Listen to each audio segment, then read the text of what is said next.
Here we are in the first heaven, the sphere of the moon. We get an important revelation here about how spirits appear to Dante as he ascends through paradise.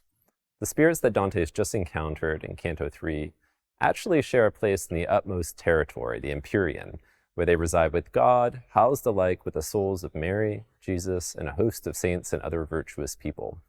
They delight in the flame that is the pleasure of the Holy Ghost, as Dante puts it. But the spirits in the lunar sphere appear there as a means of communicating to Dante, through visible signs, how they're ranked within the heavens. Beatrice likens this to the way humans tend to imagine God and his angels as having human faces and hands and feet, that is, as being anthropomorphic, because the human form makes it easier for us to conceive of something that otherwise exceeds our imagination. In short, such signs meet us where we're at, so we can better comprehend them, better see what they're offering us or communicating to us. Such signs are suited to your mind, Beatrice says, since from the senses only can it apprehend what then becomes fit for the intellect. And this is why the Bible condescends to human powers, assigning feet and hands to God, but meaning something else instead. And Gabriel and Michael, both archangels, and the angel who healed the eyes of Tobit, the archangel Raphael, are portrayed by Holy Church with human faces.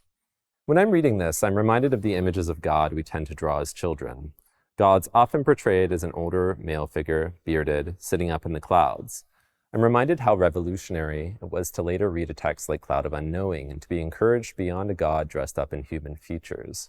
What would it mean to imagine God as a darkness, or as a voice over the waters, as immaterial or as blinding light, or better yet, as a quality beyond metaphor, higher than what we can imagine?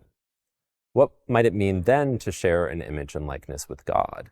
Could it be an internal image and likeness, a way of being, something deep inside us, a texture of being, or something as simple as compassion, kindness, love?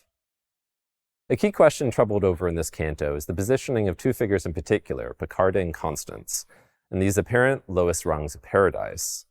These two women had taken religious vows, but were forced to leave their convents, in Picarda's case violently abducted by her brother Corso, and then forced into politically advantageous marriages.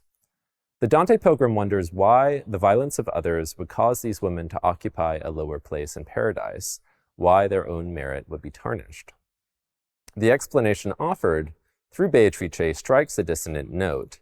These women are accused of being at fault for not having resisted strongly enough, not having exercised absolute will and thereby commanding their own return to the cloisters from which they were violently taken. This is not a moment that has aged well. It's a harsh pronouncement deeply at odds with our modern understanding of how to treat victims of violence. It's also a good reminder that we can coordinate our moral compasses in contrast to what we read, just as thoughtfully and actively as we might otherwise follow good examples. My ears are tuned to Picarda's voice in the previous canto saying, "Then men more used to malice than to good took me violently from my sweet cloister. God knows what after that my life became." Dante was actually related to Picarda through his wife Gemma Donati, and Dante has just encountered Picarda's brother Ferresi, his childhood friend, among the gluttonous in Purgatorio. Picarda's other brother, Corso, is one of those, quote, men more used to malice than good who abducted Picarda. He was the leader of the Black Guelphs, the faction opposing Dante's own White Guelphs, in Florence. According to Ferresi, Corso is destined for hell, the valley where there is no pardon. Ferresi prophesies his brother's death and damnation in Purgatorio. "Go with this," he says. "I can see the one who is most to be blamed dragged at the tail of a beast toward that valley where there is no pardon. The beast goes faster at every step, gathering speed all the time, and finally smashing and leaving his body hideously mangled." After seizing control of Florence, and after exiling more than 600 White Guelphs, including Dante himself, Corso was eventually overthrown and he fled Florence. During this escape, he was apparently captured by Catalan mercenaries and likely died in the way Ferresi describes here, having been dragged by his own horse.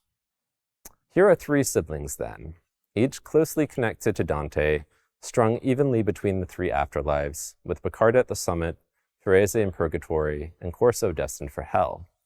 This family functions as a microcosm of the Commedia experience, three siblings spanning the entirety of the Christian afterlife. Dante's encounter with Piccarda in Paradise activates echoes of what has happened below, indeed what's happening. And we see the entirety of the afterlife thrown through the prison of a single family. But the line segment that connects Ferese with Piccarda also illuminates a slightly less visible element of the mechanics of Dante's afterlife.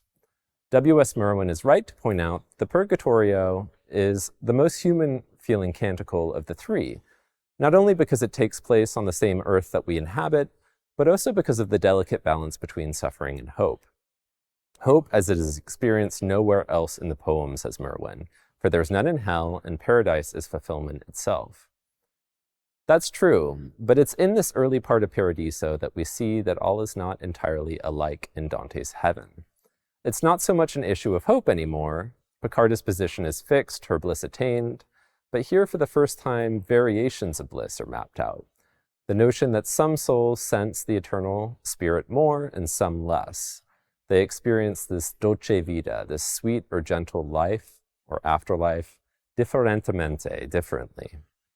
So while on the one hand, the appearance of these two women in the sphere of the moon is a fiction or similitude that condescends to Dante's need for signs, on the other hand, there's truth to the fiction. They're absorbed into the interstellar bliss of the beyond, but they also reflect a position of liminality, a difference. Now, Canto 4 is a pivotal canto in the sense that it's pivoting to Beatrice's ringing endorsement of free will in Canto 5. The Dante pilgrim completes this canto by asking his guide whether one can marshal one's free will to atone for past misdeeds, a question that strikes the heart of an ongoing medieval philosophical debate over the role of free will versus predestination.